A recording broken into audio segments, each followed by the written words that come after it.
하셨습니까? 네, 바쁘신 중에도 우리를 인도해 주신 하나님에 대해 감사를 드립니다. 오늘은 부조와 선지자 21장 제목은 요셉과 그의 형제들입니다. 제가 가만 보니까 21장이 내용이 꽤 길더라고요.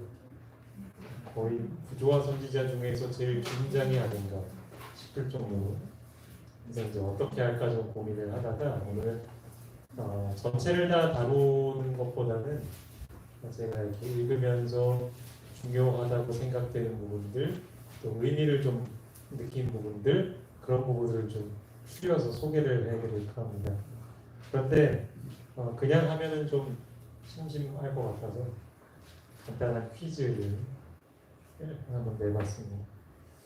빈칸을 한번 채워보는 시간을 갖도록 하겠습니다. 상품이 없어서 별로 의욕이 없으실까요? 첫 번째 화면입니다. 요셉은 그의 형들이 허리를 굽히고 절하는 것을 볼 때에 그의 훌륭하십니다. 그의 꿈이 회상되었고 그 당시의 광경이 생생하게 그의 앞에 떠올랐다. 이 장면은 이제 첫 번째로 요셉의 형들이 이제 곡식 사러 요셉 앞에 나왔을 때의 그 장면입니다. 꿈이 생각이 난 거죠. 이 꿈 내용 기억하시죠? 꿈. 그 꿈에 뭐가 나왔죠? 꿈에 병들의 보리단이 자기의 단에 모여서 자기 단 앞에 절하더라는. 맞아요. 그리고 이제 또 연달아 꾼 게 이제 해와 달과 별.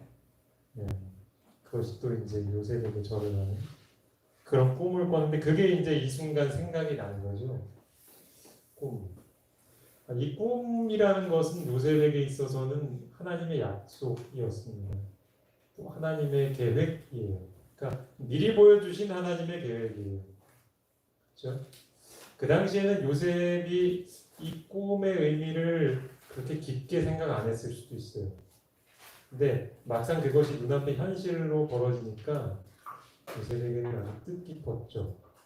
하나님이 나한테 이런 일을 미리 알려주신 거구나. 하나님은 자기가 세운 계획은 어떠한 일이 있어도 이루실 수 있구나. 막 그런 생각을 지금 이 장면에서 하지 않았을까. 그런 생각이 듭니다. 그 다음 화면입니다. 그는 날카로운 눈으로 무리를 돌아보고 이어지는 내용이에요.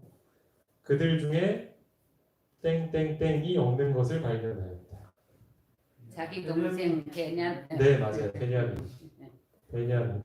베냐민도 이 잔인무도한 사람들의 무도한 책략의 희생이 되고 말았는가. 그러니까 요셉이 지금 누구 때문에 애굽에 왔어요? 그렇죠. 형들 때문에 정말로 당황스럽게도 애굽에 왔잖아요. 근데 이제 자기를 찾아온 형들을 보니 거기에 베냐민이 없어요. 자기처럼 그런 해코지를 당했나 하는 그런 우려와 걱정의 마음이 들었던 것이죠. 그는 그 진상을 알아보기로 결심했다.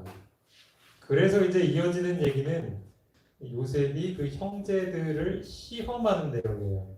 그러니까 형제들의 본심이 예전과 달라졌나 아니면 그냥 그대로인가 그거를 이제 확인해보는 과정이에요. 그는 지금도 그의 형들이 그가 그들과 함께 있던 때와 똑같이 거만한 마음을 가지고 있는지 알아보고자 하였고 또 그들의 집에 대한 어떤 정보를 얻고자 하였다. 저는 이 장면을 보면서 하나님이 우리를 향해서 똑같이 이런 일을 하고 계시다라는 생각을 해봤어요. 그러니까 요셉이 그 형들의 성품을 확인을 해보려고 이런저런 일들을 이렇게 계획을 하잖아요. 그런 것처럼 하나님도 때때로 우리 삶에 생각지 않은 일들을 주시는데 그 목적이 뭐냐면 지금 우리의 성품, 지금 내 마음이 나의 태도, 생각이 어떤 상태인지를 확인하시려고 하는 게 아닌가. 그렇죠? 이제 앞으로 이어지는 내용들 뭐 내용은 잘 아시잖아요. 형들이 이제 어떤 일들을 겪게 되는지. 근데 형들 입장에서 생각해 보면 굉장히 당황스러운 일이거든요. 우리도 인생을 살다 보면 그런 일들을 많이 겪죠. 이해가 안 되고 너무 갑작스럽고 차라리 이런 일이 없었으면 좋았겠다는 생각이 드는데, 근데 그 안에도 하나님의 그런 뜻이 담겨 있지 않은가. 나의 보이지 않는 마음, 생각, 성품, 그런 상태가 어떤 것인지를 이렇게 드러내기 위한, 마치 욥이 그랬던 것처럼 말이죠. 네. 다음 문제입니다. 애굽의 감옥에서 지낸, 이거는 기간입니다. 기간. 땡땡가는 그의 형제들이 그들의 과거의 죄를 반성하는 괴롭고 슬픈 날들이었다. 그러니까 요셉이 이제 형들을 옥에다가 가두어요. 처음에는 베냐민을 다시 데리고 오라고 했는데 이제 못하겠다고 해서 이제 전체가 다 옥에 갇히거든요. 그 기간이 얼마였을까요?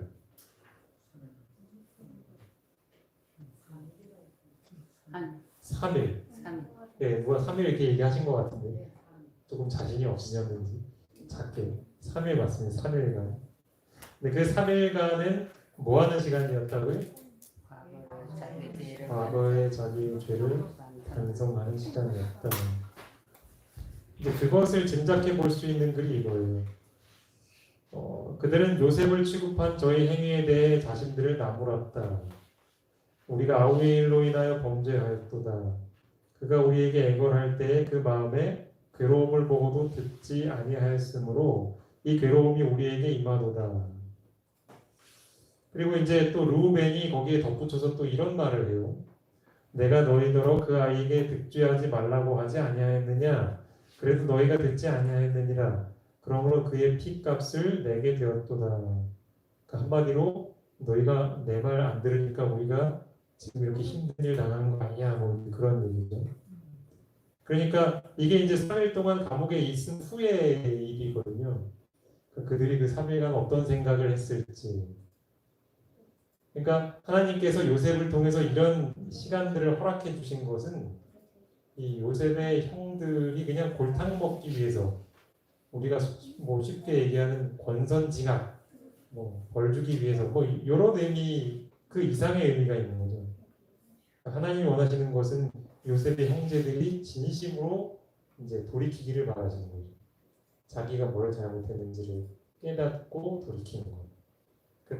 그렇게 그들에게 주신 기회가 이 3일간의 시간이었을 것이라는 생각이 듭니다. 이제 이거 문제 좀 깁니다. 이 뒷화면에 나와요. 빈칸이. 야곱은 더 이상 동의하지 않을 수 없어서 그의 아들들에게 여행할 준비를 하라고 지시하였다. 이제 보시니까 이제 어떤 상황인지 아시겠죠? 이제 야곱이 원래는 이제 베냐민을 데리고 가는 거 허락을 안 했어요. 막내 아들까지 변을 당하면은 그건 도저히 감당을 못할 일이다. 그러다가 이제 상황이 계속 그렇게 되다 보면 우리 가족이 굶어 죽게 생기니까 정말 어려운 결단을 내려서 이제 자기 아들들을 보냅니다. 베냐민 같이 보냅니다.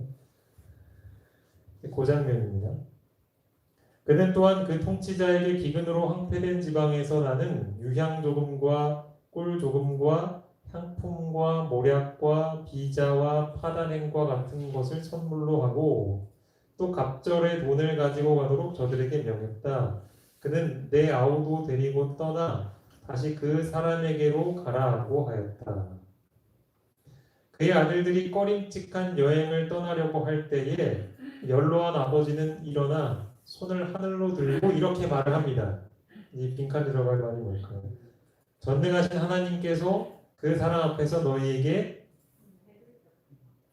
은혜를 베푸사. 정답입니다. 뭐 시력이 대단하십니다. 은혜를 베푸사. 그 사람으로 너희 다른 형제와 베냐민을 돌려보내게 하시길 원하노라. 제가 이 장면을 이렇게 읽는데 머릿속에 그 어떤 장면이 떠올랐냐면, 제가 여기도 이렇게 메모를 했지만 이제 야곱이 예전에 이제 제가 이거 잘못 썼네요. 라반이 아니라 에서인데, 그렇죠? 에서. 그러니까 자기 형 에서를 이렇게 만나기 전에 그 장면이랑 너무 비슷한 거예요. 그때도 이제 형이 온다는 소식을 듣고 그 형의 마음을 달래려고 이제 선물도 보낸다, 뭐 그런 이제 보냈는데 형이 들은 척도 안 하고 오고, 그래서 굉장히 두려워하고, 그래서 궁여지책으로 막 자기 가족들을 둘러 나누고 막 그랬잖아요. 근데 그때하고 지금은 이제 좀 달라요. 상황은 뭐 비슷할지 몰라도 처음에는 자기가 할 수 있는 모든 일을 한 다음에 그때는 정말 괴롭고 죽을 것 같은 심정으로 이제 밤에 기도를 했는데 이때는 그때에 비해서는 너무나 편안하게 하나님께 맡겼어요. 그러니까 야곱이 그의 믿음이 얼마나 성숙해졌나. 사실 우리가 이렇게 말씀으로 배울 때는 남 얘기니까요. 솔직히 얘기하면 되게 쉬워 보이는데 막상 그것이 이제 내 상황이 되면 이게 이제 현실이잖아요. 현실. 성경 책 속의 이야기가 아니라 현실. 그것을 그냥 하나님께 은혜로 맡긴다. 하나님께서 이렇게 베푸시길 바란다 하면서 그냥 내려놓는 이게 잘 안 되잖아요. 여전히 불안하고 걱정이 되고. 야곱이 많이 성숙한 것 같아요. 그렇게 고생을 한 후에. 그래서 그곳에서 그 야복 강가에서의 경험은 참 중요한 자산이 되었고 또 이 모습을 통해서 그가 얼마나 성숙한 열매를 맺었는가 믿음이 그런 걸 좀 생각해 보게 되는 장면입니다. 총리 대신에 저택으로 안내되어 온 형제들은 몹시 놀라서 그들의 자루 속에 들어있던 돈 때문에 불려온 것이 아닌가 하여 두려워하였다. 근데 이 장면은 뭐냐면 이제 형들이 이제 지난번에 곡식을 사올 때 본인들도 몰랐는데 그 곡식 값을 도로 이제 요셉이 넣어놨잖아요. 우리가 나중에 알고서는 굉장히 놀랐죠. 혹시 이것 때문에 우리가 잘못되는 거 아닌가 걱정이 되었고 그래서 이제 그것을 가지고 다시 오면서 이제 그들의 심경이 어땠는지를 표현하고 있는 거예요. 두려워했다. 이제 근데 또 이제 그냥 곡식만 팔고 그냥 보내는 게 아니고 자기 집으로 오라고 또 식사하자고 그러니까 이제 또 더 이제 꺼림칙한 거죠. 그들은 고민 끝에 그 집 청지기에게 그들이 애굽을 방문하게 된 사정을 말하고 그들이 무죄함을 밝히려고 자루 속에 들어있던 돈을 도로 가져오고 양식 살 돈도 따로 가져왔노라고 말하였다. 그렇죠? 이것 때문에 혹시라도 우리가 이렇게 억울한 일이나 당할까봐 설명을 했죠. 자, 이제 문제가 나옵니다.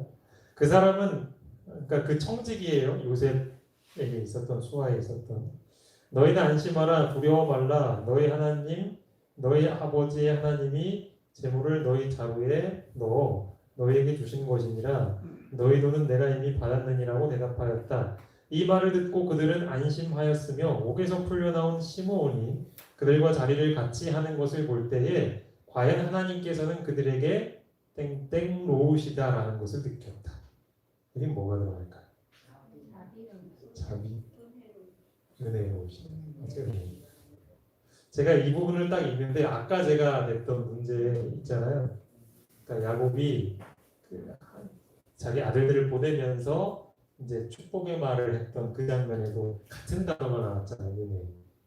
그러니까 받을 자격이 없는 사람에게 주어진 어떤 특별한 축복이 은혜잖아요. 근데 그 은혜가 아버지께서 빌어주신 그 은혜가 이제 우리에게도 이렇게 오는 건가? 아마 그렇게 생각을 했을 것 같아요. 이 장면을 보면서 그 생각이 들어서 제가 이제 이거를 좀 뽑아봤습니다. 은혜로우시다. 부모님이 우리에게 축복해 주는 것 참 소중한 것 같아요. 하나님을 아는 부모님이 계시고 그분이 나를 위해서 축복해 주시고 기도해 주신다는 거 굉장히 큰 힘이 되고 또 위로가 되는 것 같아요. 또 반대로 내가 하나님을 아는 사람으로서 내 자녀에게 축복의 말을 해주는 것 굉장히 어떤 문제로 고민하고 또 괴로워하고 있을 그때에 마치 아까 야곱이 아들들에게 했던 것처럼